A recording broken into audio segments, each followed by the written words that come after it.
there, guys. I definitely believe that there should be a video that I should make on how in depth I go into taking care of my tortoises specifically. Because when I first got Doris, who is my first reptile ever on my own, I had no idea what I was doing. I was asking so many questions to a friend of mine I have that he was probably getting tired of me asking him so many questions because I was a nervous wreck. I wanted to do everything right, but felt like I was doing everything wrong. So I'm going to be creating a video for those of you who have OCD like me, can put yourself at ease knowing that there are people like moi who go in as much depth as possible to take care of their animals because I am paranoid I'm not doing enough. So I will be showing you what I do for my tortoises. For this video, we're going to use Doris as our example. There's a pretty girl. She is getting so big. Like, it's to a point where I'm having a hard time picking her up one-handed, but I can still do it. She feels safer if she is flat in my hand. It also makes it easier for me to carry her. So we are going to carry her into the kitchen. Okay, so the first thing I'm going to go over in this video is soaking and weighing. I weigh my tortoises every single Friday. You don't have to do it that much, but I do because it lets me keep an eye on their growth and it lets me keep an eye on how much weight they're gaining or losing or stagnating at. I've been doing that ever since I got Doris and my other ones, and it has been very helpful because she's had some problems in the past, and me doing this, weighing her every single week, has made me catch it earlier than if I were to do it every month. Okay, so first what I do is I have a kitchen scale. This is just one I got from Target. The brand is Taylor. I like it. It's larger, so that way it fits her because she's so big. Well, she's gotten so big, but I have a kitchen food scale, and then what I do is I take a solo cup and I will put it right there. And then, well, first I'll put the solo cup on there while it's off, and then I turn it back on so that way it zeroes it out. And then I grab Doris. Well, first I will put the camera down so I don't drop my tortoise. There's the camera. Oh, that's a little too low. There we go. Okay, so there's that. And then what I do is I will put her this way so you guys can see her. And I put her on the cup and then I weigh her. Right now, she is at 1327 grams. She's gotten so big and I'm so glad she's doing good because there was a point recently where she was stagnating and fluctuating between 1298 grams and 1320 grams. So the fact that she's up in weight right now is fantastic. And she's just chilling. What are you doing, pretty girl? So there's that. And then I take her off of there. And then once I've gotten her weight, because it's not Friday right now, I probably should be doing this on a Friday, but every Friday I have this book that I write their weights in. So what I will do is I will go to the day that I have them in, and I will, if I can flip to it, that'd be great. Okay, there we go. So we're going to just make up a day. So we're going to flip to a random page. Let's just say today is January 18th of 2030. I'm going to go on this day. What I will do is I will grab a pencil. Oh, you know what? I'm going to grab a pen. I'm going to write. Okay, I'm all over the place. I have a special marker. And what I'm going to do is I'm going to write her name down first. So here's Doris. And on this spot, what I will do, usually do with a different color so that way it's easier to differentiate, I will write down her weight.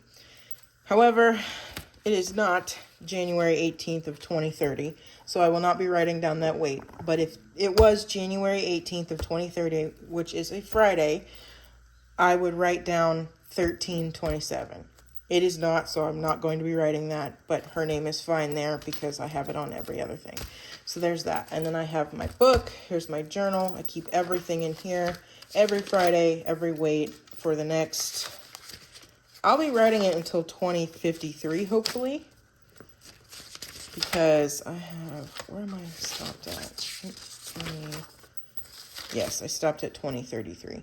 I'm going to keep going because there's lots and lots of pages in this book, and it could definitely hold another 20 more years in this. So I'm going to be doing that, but this is my journal I keep to make sure that I have every single one of their weights, and I've had it since really, really long time. I've been keeping it since, let's see, where is it? The first one is, now I got Doris April 25th of 2023 and did not start doing this because I'm an idiot until May. So I started doing it May 26th of 2023, and I caught the fact that there was something wrong with her within the first couple of weeks rather than waiting a month, and I did not want to wait a month, obviously. So she was 308 grams, then she was 306 grams, then she was 299, and then I knew there was something wrong. So I took her to the vet, and immediately after the vet, weighed her again, and she was 315, and then she just continued to go up from there. So that's fantastic. Also, I do not have Otis, which was also Olive, anymore because there was a bullying issue between Olive and Cookie, where Olive was sitting on top of Cookie and misshaping her shell. So that is not good. So there's that. Here's my journal. And then we will continue with her. So what I do for bathing, and well, bathing, don't look at my dirty sink. I'm embarrassed by it. I will heat up the water. I typically will make sure the water is roughly 92 to 95 degrees. That, for me, is a good, we're not going to focus on my dirty sink. That is a good temp range for them. Ouch. That's way too hot. It's not too hot. It's not too cold. It is just right. Now, I don't measure it every time because I know what it feels like, but for this video, I will measure it so I can show you guys what it looks like. So this is, okay, so this is roughly 96 degrees. That honestly does not feel that hot. I'm feeling it, and that's typically a good range for my tortoises. It's a good range for mustard, so I usually keep it between that and 92, depending on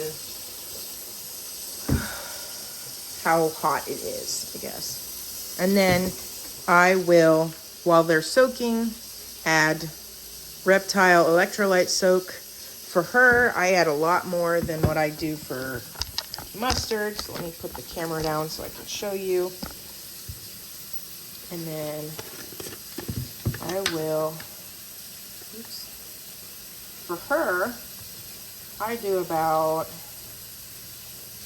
a third. That's roughly a third, maybe a little less than that, of the Reptile soap, because again, this stuff is a full one of these per gallon, and I obviously do not fill the bins up to a gallon. So what I will do is, while she's sitting here, I poured that in there, and then I will take the sink faucet and I will just make sure it goes in there. And then I'll show you how much I fill it up to, because when I first got her, I had no idea where to fill up the water to. So I'm pretty sure she's pooping now too, so fun. Okay, when filling up the bin, depending on the size of your tortoise, now it looks like it's gonna go above her head, I promise you it's not. I usually fill it to just about her shoulders, and then I will stop. Because she, while soaking, be able to stick her head under the water and blow bubbles and wipe her face off, and I don't want her to drown.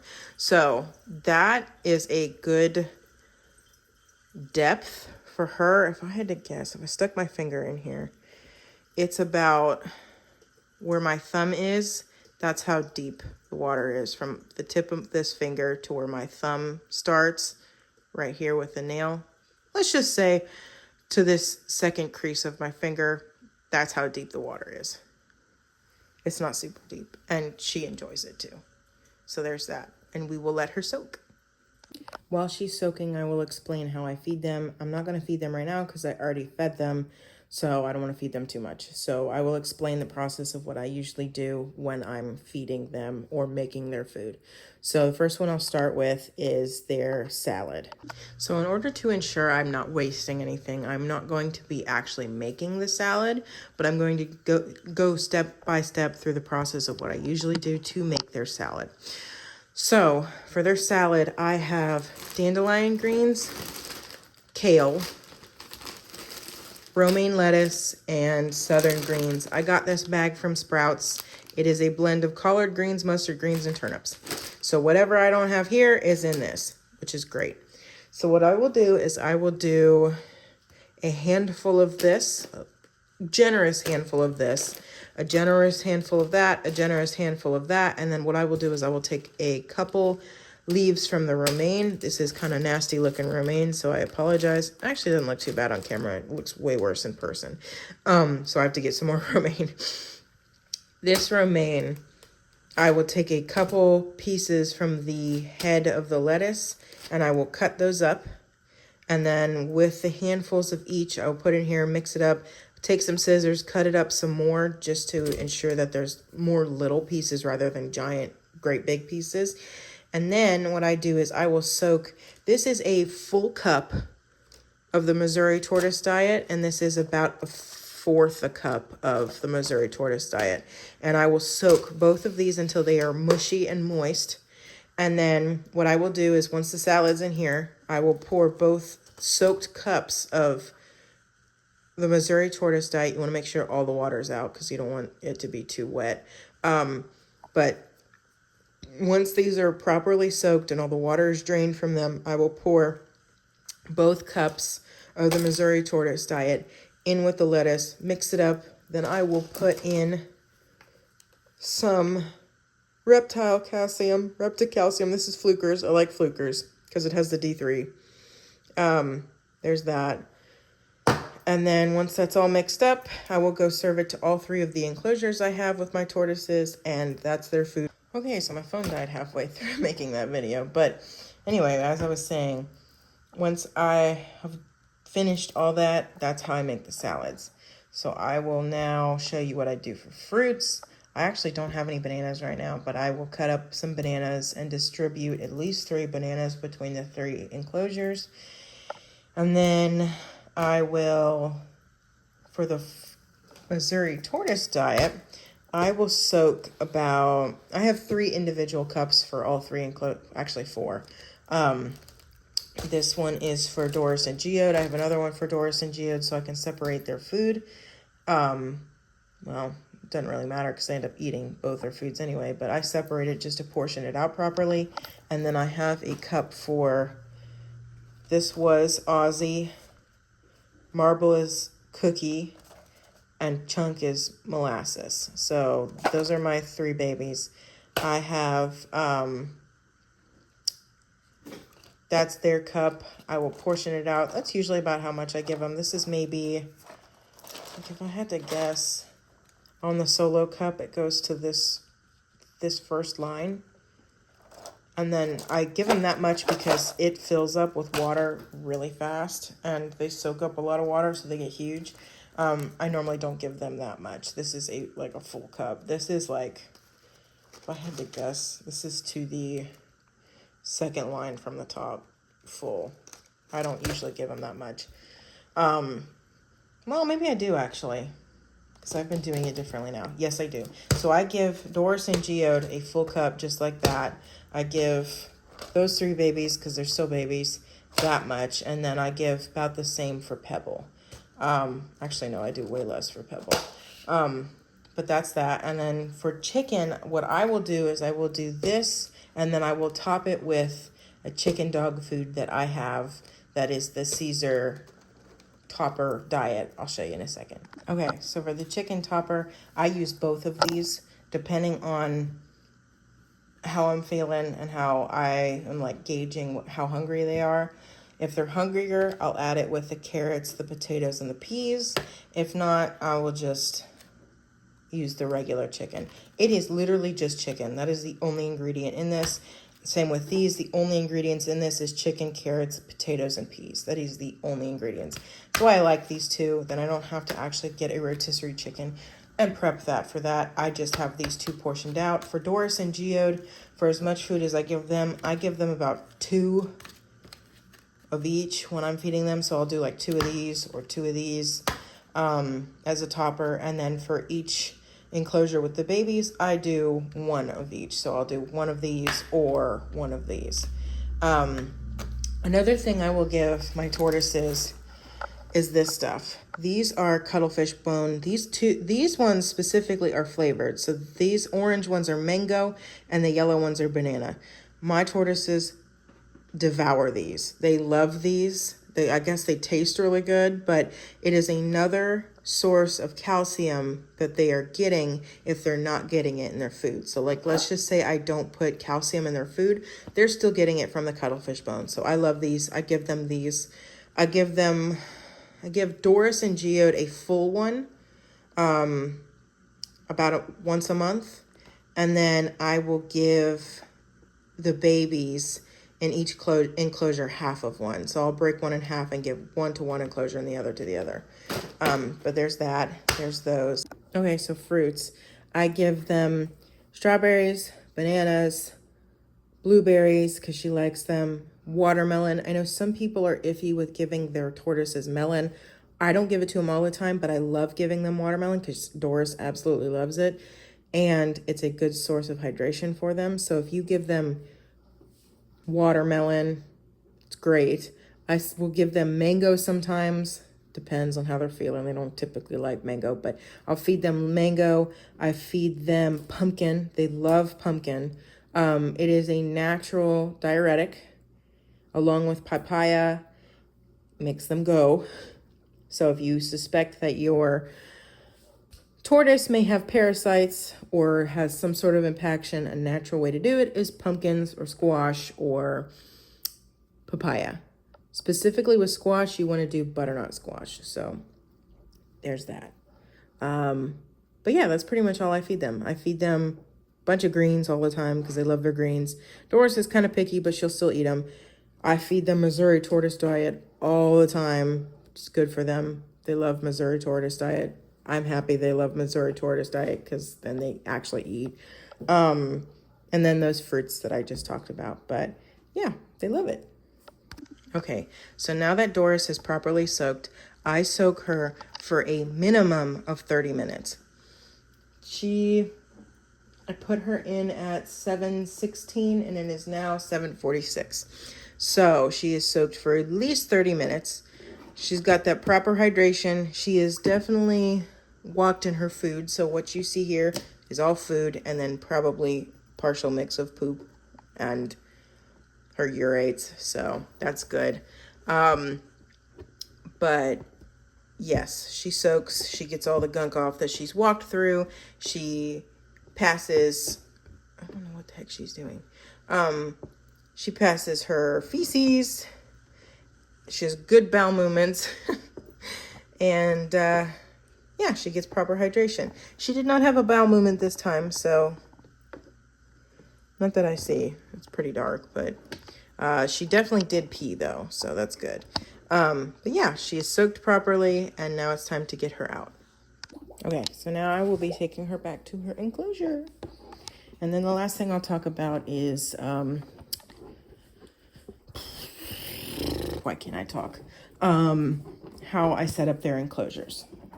So for Doris and Geode, because they are together specifically, I have set up their enclosure. So I bought 2 Amazon enclosures. Let me flip around the camera real fast. Okay, so I bought 2 enclosures from Amazon. The prices for the enclosures fluctuates. It's between $80 and $129 depending on when you get it. It just depends. But I got both of these for $80. Let me actually close their hide. I can join the 2. This used to be a full-length lid. It went out to here in the enclosure, but I had it cut off because I didn't need it. It just was kind of in the way. But there's that. There's their hide box. I got these both from Tractor Supply. So that way when I go on a trip, I can lock those up, make sure they're safely secured. God forbid somebody breaks into my house. They have a water bowl. That water bowl, I had to cut up a bin because I couldn't find a water dish deep enough or big enough for her. There's Geode. And that in there is it's not really a filter. It just makes the water move. They have been drinking a lot more since I have put that in there because they can actually see the water. So that's great. Speaking of which, he's drinking now. And then the substrate is a mix of cypress mulch cypress mulch. I thought it for a minute. I said it wrong.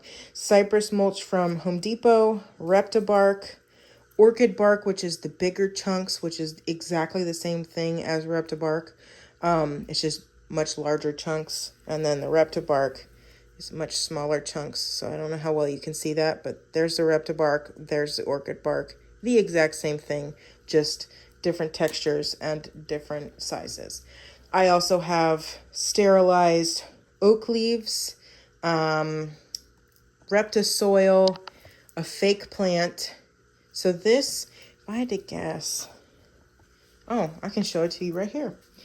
So this is how deep the soil is. It actually goes a little bit deeper. So this right here is about that much sunken in. So if I had to guess, it's about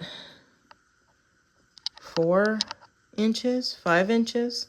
That's about 4 inches. 4 inches worth much of substrate. So that way they can, and especially in their hide, they can dig down in it. They can get that microclimate that they're always searching for and make sure they are properly humidified. So there's that.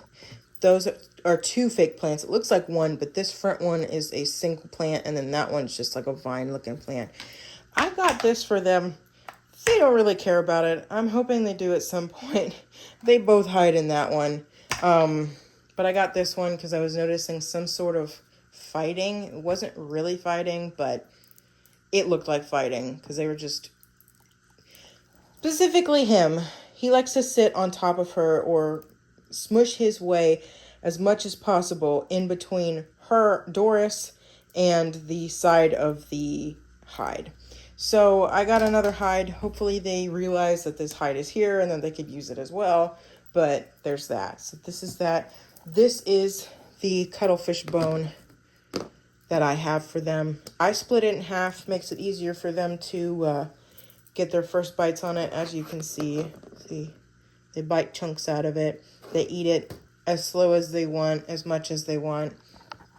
So there's that. And then this is literally just a bin lid because I was using 2 reptile dishes and it just they were getting so big that they were too small. So I use a bin lid. Gives it much more surface area for them to both come over and eat so they're not like blocking one another, because I noticed that too. So I like this. And Geode is pooping? Can't tell what he's doing. He's doing something. But anyway, I'm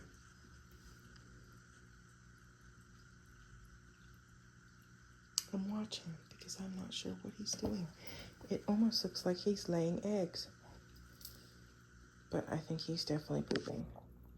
I don't know if you can see that little tail wiggle.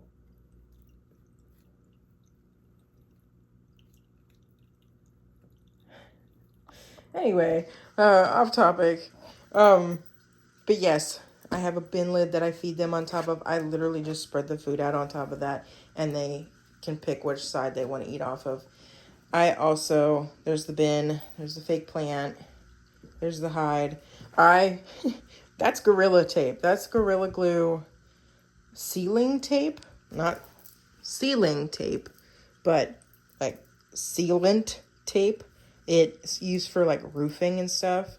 So I use that to block off the seams and close the cracks and make sure nothing leaks through. Because I like to mist this area at least once every day. So there's that. I hope you enjoyed. I don't think I missed anything, but if I did, please feel free to let me know. I would gladly be happy to answer your questions or cover something else. But so far, for me at least, I went in as much depth as I wanted to for how I am looking at it from when I first got Doris. So if there are any other questions, please feel free to ask me. Please feel free to let me know if you have better ways of doing something, because I'm always open to suggestions. But that's how I do it. I do the weighing every week. I soak every Friday, which is also the same time I soak them or weigh them and take down their measurements. I would suggest as a reptile keeper that everybody does that every week, so that way they can catch an illness as soon as possible rather than within months. I catch it within weeks or even days sometimes, but that's how I do it. You are more than welcome to do it differently. I just do it because I'm OCD and I like doing it that way, and it just is clean cut. Food-wise, that's how much I feed them. I like to feed them every other day. Otherwise, it gets too much because they will always eat. So I do every other day with feeding. And then I think that's it. I don't typically, so when I first got them, I was changing out their substrate like every single month, and that is expensive. If you can't do that, then get yourself a cleanup crew. Get yourself some springtails, get yourself some isopods, because it is way cheaper to do it that way. I have also noticed that it doesn't get that dirty. If you spot clean and you watch, if you see poop or you see a spot that looks weird or it's old food in an area, I scoop it and I just throw it away. I haven't changed their substrate, Doris and Geode's substrate, in like, we moved in this house November, January, February, March.